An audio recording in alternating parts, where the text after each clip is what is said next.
Base knows it. What will you guys do when the police come right in here and, end up maybe handcuffing people and arresting them?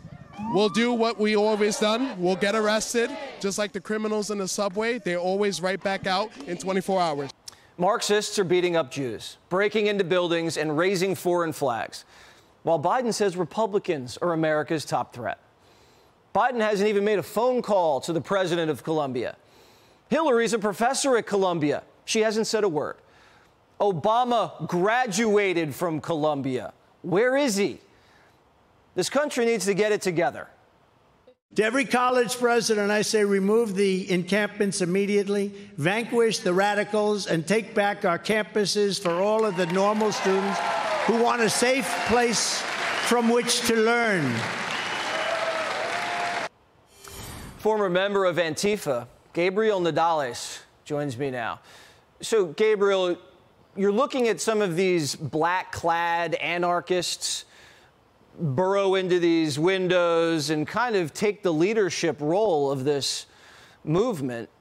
How does this work? Well, let me tell you about what this movement is.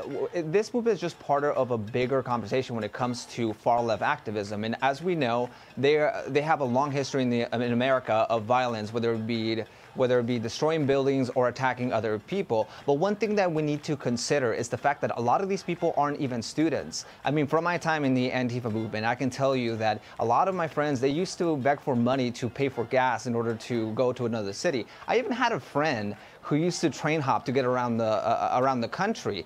A lot of these people are willing to work on a shoestring budget in order to get to these protests. And in fact, we saw at Ohio, they arrested about 40 people, and less than half of them were actually students. It's a component that we need to talk about, that a lot of times these are professional activists that are trying to instigate chaos on our universities.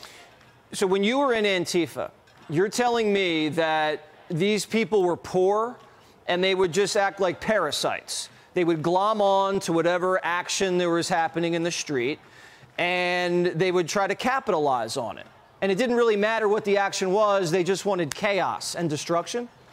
Particularly, the way a lot of these ideologies work, they always see themselves as being on the side of the oppressed against the oppressor. This is just another example of that. When we had the George Floyd riots, you had black people that were the oppressed, and the oppressors were the police, the government. Here is the same thing. They're saying that the Palestinians are the oppressed and against the oppressor. But what ends up happening when they put this false dichotomy of good versus evil is that they start justifying their criminal actions in order to get their point across. And look, at our America, where I work, I'm the national director, we believe in freedom of speech. But the First Amendment does not protect your right to destroy buildings or assault other people. That should just be straight out of the gate, not permitted anywhere. Unfortunately, a lot of school officials, they're just allowing it. At UCLA, we've been seeing that they have told the police not to go and arrest those criminal actors, and that's an incredible problem. When you were a member of Antifa, the money train, I know a lot of it comes from Soros. When you look at this movement right now, it doesn't cost a lot of money, but there's a stream flowing in. What do you see? Well, what I can tell you is this. A lot of the times, from my personal experience, is that there was a lot of people who actually were not necessarily getting paid. But what we do see is that the support that they do get often comes from a lot of people who are giving in donations. When I was part of the Occupy protest in 2011, I remember that people would just come up and they would drop pizzas, bottles of water, sodas, all of these different things. And then you also have a lot of different local businesses that they don't realize what they're supporting, because they'll give tents, they'll give food, they'll give all these supplies, and then within a couple of weeks, they've been vandalized in the riots. That's exactly what we saw in the 2020 riots. And many businesses in Portland and Minneapolis, they had to close because they supported these types of protesters. All right. Thanks for the insight, Gabe. We appreciate it. Hey, Sean Hannity here. Hey, click here to subscribe to Fox News YouTube page and catch our hottest interviews and most compelling analysis. You will not get it anywhere else.